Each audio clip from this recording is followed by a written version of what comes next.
আসসালামু আলাইকুম। আমি বুশরা। আজকে আমি রান্না করব খুবই সাধারণভাবে অসাধারণ মজাদার বিয়ে বাড়ির সবজি। প্রথমে একটা হাঁড়িতে তেল, দারচিনি, এলাচ, পেঁয়াজ, কাঁচামরিচ দিয়ে একটু ভালো মতো ভেজে নিতে হবে। তারপর আদা রসুন বাটা দিয়ে ভেজে নিতে হবে যাতে আদা রসুনের কাঁচা গন্ধটা চলে যায়। তারপর আগে থেকে রাখা মুরগির ঝোড়া সিদ্ধ মাংস দিয়ে দিতে হবে। তারপর একটু ভালো মতো ভেজে নিতে হবে। ভাজার পরে এখানে আগে থেকেই সিদ্ধ করা সবজি দিয়ে দিতে হবে। এখানে আপনারা যে কোনো রকমের সবজি ব্যবহার করতে পারেন। তারপর এখানে আমি স্বাদ মতো লবণ এবং সাদা গোলমরিচের গুঁড়া দিয়ে দিলাম। তারপর একটু ভালো মতো নেড়ে চেড়ে নিতে হবে। নাড়াচাড়া করার পরে এখানে আমি চিকেন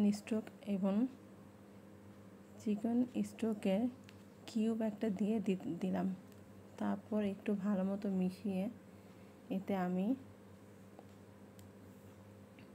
একটু ঢাকা দিয়ে দিলাম।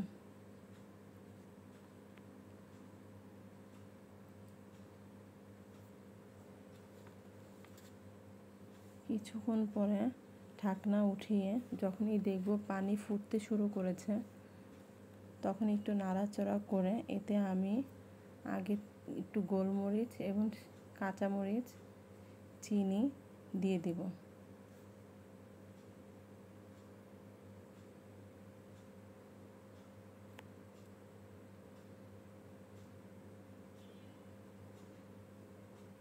তারপর আগে থেকে কর্নফ্লাওয়ার গোলানো পানিটা দিয়ে দেব।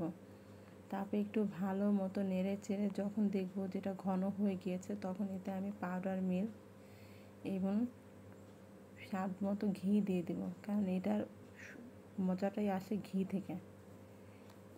তারপর একটু ভালো মতো নাড়াচাড়া করলেই মেশানোর পরেই হয়ে যাবে আমাদের পারফেক্ট বিয়েবাড়ির সবজি।